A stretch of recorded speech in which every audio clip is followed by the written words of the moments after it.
அனைவருக்கும் வணக்கம்.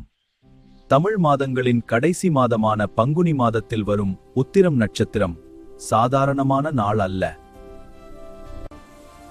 இது ஆகாயத்தில் நட்சத்திரங்கள் சங்கமிக்கும் நாள் மட்டுமல்ல, பூமியில் தெய்வங்கள் சங்கமித்த மகா உன்னத நாள்.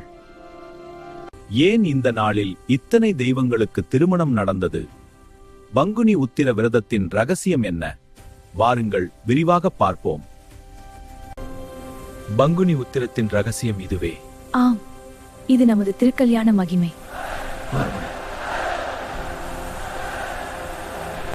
ஏன் இந்த நாளில் விரதம் இருக்க வேண்டும்?